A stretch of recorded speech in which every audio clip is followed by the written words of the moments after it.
Ẹ kú dédé àsìkò yìí ní gbogbo ibi tí ẹ ti ń gbọ́ mi nílé lóko tàbí lẹ́yìn òdì. Olúwabùkọ́lá aya kó tẹ́ mọ̀ sí ìyá ènìyàn rere, aya ènìyàn rere, ìyá àwọn ọmọ rere àti ọ̀rẹ́ ẹ̀yin ènìyàn rere ló wà lórí ètò Kò Sí Mìmí lénìí.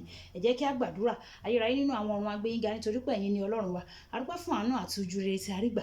A dúpẹ́ fún ìwà láàyè tí ẹ mú wa wà láàyè tí ó dára. A dúpẹ́ fún ọ̀pọ̀ òjò tó rọ̀ tí ilẹ̀ fi mu ṣùgbọ́n tí ẹ fi àánú dá wa sí. Gbogbo ìyìn ọlá ni fún orúkọ yín, àṣẹ yín lọ́ba lénìí, Olú ẹ gbọpẹ́ wa. Ọ̀rọ̀ náà tí a máa gbéyẹ̀wò lénìí tó bá ń gbé tí ọ̀tún wa wọlé kó má gbà tòsì jáde, kó ṣe ayé àti ọkàn wa ní rere, kó má sì ṣe lòdì sí wa ní ọjọ́ ìdájọ́, nítorí tí a gbàdúrà ní orúkọ Jésù Olúwa wa. Àmín àmín àmín ní orúkọ Jésù. Kò Sí Mìmí ètò ní Kò Sí Mìmí. Lórí ètò Kò Sí Mìmí lénìí, kí ni ohun tí a fẹ́ gbéyẹ̀wò? A fẹ́ béèrè ìbéèrè kan lọ́wọ́ ara wa ni. Kí ni ìbéèrè náà? Ìbéèrè yìí náà sọ wípé ṣé ewé ni ọ́ àbí èso? Ṣé ewé ni ọ́ àbí èso? Are you a fruit or a leaf? Are you a fruit or a leaf? Ewé tàbí èso. Ẹ jẹ́ ká mú bíbélì kíkà wa títòní. Ẹ jẹ́ ká mú nínú ìwé Mátíù orí kọkànléníogún. Ìwé Mátíù orí kọkànléníogún. Ẹ jẹ́ ká wo ẹsẹ̀ ìkejìdínlógún títí dé ẹsẹ̀ ogún. Ìwé Mátíù orí kọkànléníogún ẹsẹ̀ ìkejìdínlógún títí dé ẹsẹ̀ ogún, tí ó kà báyìí pé nígbà tí ó di òwúrọ̀, bí ó ti ń padà bọ̀ sí Jerúsálẹ́mù, ebi ń pa á. Nígbà tí ó sì rí igi ọ̀pọ̀tọ́ ní ọ̀nà, ó lọ síbẹ̀, kò sì rí ohun kan lórí rẹ̀ bí kò ṣe kìkì ewé. Ó sì wí fún un pé kí èso kí ó má ṣe so lórí rẹ̀ mọ́ láti òní lọ títí láéláé. Lójú kan náà igi ọ̀pọ̀tọ́ náà gbẹ. Nígbà tí àwọn ọmọ ẹ̀yìn rẹ̀ rí, ẹnu yà wọ́n wí pé igi ọ̀pọ̀tọ́ yìí mà tètè gbẹ. Ìtàn tí a kà ń bẹ̀ yẹn ìtàn Jésù Kristi ni. Nígbà tí Jésù Kristi tí ó ń bọ̀ ní òwúrọ̀, ó ń padà bọ̀ sí Jerúsálẹ́mù. Ó ń bọ̀ ní Jerúsálẹ́mù. Ní ojú ọ̀nà níbi tó ti ń bọ̀, ebi ń pa á. Nígbà tí ebi ń pa á, ó wá rí igi ọ̀pọ̀tọ́ kan ní ẹ̀bá ọ̀nà. Igi ọ̀pọ̀tọ́ tó rí lẹ́bàá ọ̀nà yẹn, ẹ mọ̀ pé ebi ń pa á. Bẹ́ẹ̀ ló máa ń ṣe àwa náà lénìí. Nígbà tí a bá lọ sí oko, mo rántí ìgbà tá a wà lọ́mọdé, a máa wo orí igi yẹn pé ó yẹ ká lè rí fúrúùtù. Bóyá tó bá jẹ́ igi àgbálùmọ̀, ó yẹ ká rí àgbálùmọ̀ lórí igi yìí o. Àbí tó bá jẹ́ igi máńgò àbọ̀sàn, ó yẹ ká rí máńgò àbọ̀sàn lórí igi yìí o. Ọ̀pọ̀lọpọ̀ nínú wa gan gbà tá a bá ti kúrò lé láti máa mú igi dání, igi tá a fẹ́ fi ká máńgò, tá a fẹ́ fi ká ọsàn, tá a fẹ́ fi ká àgbálùmọ̀. Ọkàn wa ti wà ń bẹ̀ pé tá a bá ti débi igi yìí, a máa rí nǹkan ká ń bẹ̀. Nǹkan tó ṣẹlẹ̀ sí Jésù náà nìyẹn. Ebi ń pa á. Bó ṣe rí igi ọ̀pọ̀tọ́ yìí, ọkàn rẹ̀ balẹ̀. Inú ẹ̀ dùn pé lórí igi ọ̀pọ̀tọ́ yìí màá rí èso ká ń bẹ̀. Màá rí èso ká ń bẹ̀ kí n tiẹ̀ lè jẹ, kọ́kàn mi lè balẹ̀, kí n fi pa ebi tó ń pa mí, kí n lè fi pa ebi tó ń pa mí. Ṣùgbọ́n ó ṣe ni láàánú pé nígbà tí Jésù Kristi dé ìdí igi ọ̀pọ̀tọ́ yìí, kò sí èso kankan báyìí. Kìkì ewé ni. Ó kó ewé kọ́ra, ewé sì dúdú, ewé ń jọ̀lọ̀, ewé ń dá, ewé ń dán, ṣùgbọ́n kò sí èso lórí ẹ̀. Ibi tí ìbéèrè mi èmi ti wá nìyẹn. Ṣé ewé ni ọ́ tàbí èso? Nígbà tí Jésù Kristi Olúwa rí, ó ní báwo ni igi ọ̀pọ̀tọ́ ṣe máa dáa báyìí tó ní ewé tó pọ̀ báyìí ṣùgbọ́n tí kò ní èso? Ó sì gégùn fún igi ọ̀pọ̀tọ́ yẹn pé kí ẹnikẹ́ni kó má ṣe jẹ èso lórí rẹ̀ mọ́. Ó sọ fún igi ọ̀pọ̀tọ́ bẹ́ẹ̀ pé kí ẹnikẹ́ni má ṣe jẹ èso lórí rẹ̀ mọ́.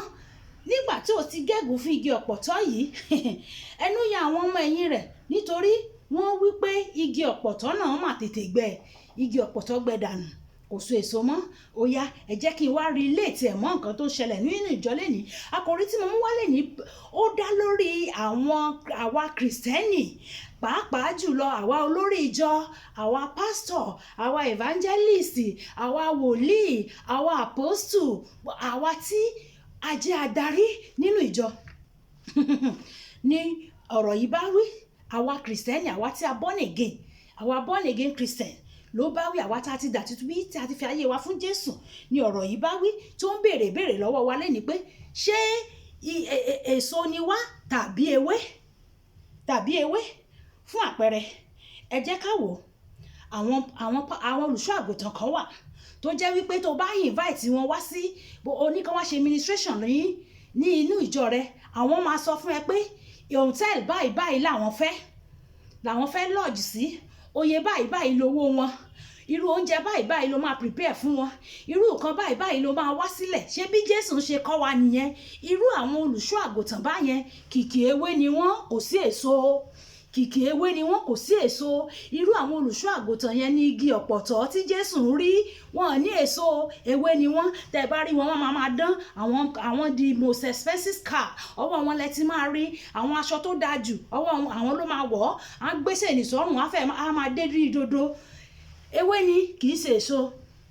Ṣùgbọ́n kí Jésù tó pàṣẹ pé kí ewé kó gbẹ dànù, ẹ jẹ́ kí ẹni bẹ́ẹ̀ kó yí padà. Ìkejì, ẹ jẹ́ ká tún wo àwọn kan tó jẹ́ pé tí wọ́n bá lọ sí fún àpẹẹrẹ àwọn eléyìí lọ sí Jerusalem, nígbà tó máa dé láti Jerusalem wọ́n ra ṣéènì tó ní àgbélébù Jésù, wọ́n rà wá. Nígbà tó wá dé ní ìjọ, let somebody shout hallelujah, ẹ jẹ́ kẹ́nìkan kí hallelujah. As you know, bẹ́ẹ̀ ti mọ̀ wípé mo ṣẹ̀ṣẹ̀ dé láti ìlú Jerusalem ni, mo gbé àgbélébù ológo wá, àgbélébù Jésù. Gbogbo ẹ̀yin tẹ́ bá ní 100,000 lọ́wọ́, ẹ máa bọ̀ kẹ́ wá máa mú àgbélébù yìí kẹ́ máa tọ́lá. Tẹ́ bá ti ń tọ́lá, tó bá di ọdún tó ń bọ̀, ọ̀rẹ́ ti ní owó yanturu, ọwọ́rọ̀ á ti wà lọ́wọ́ yín tó jẹ́ wípé ẹ lè sponsor àwọn èèyàn bíi 10, àwọn èèyàn bíi 20 lọ sí Jerusalem pẹ̀lú ara yín. Ó sì ń gba 100,000 lọ́wọ́ àwọn ènìyàn, oníkan máa lá àgbélébù. Ṣé bí Jésù Kristi ti kọ́ wa nìyẹn?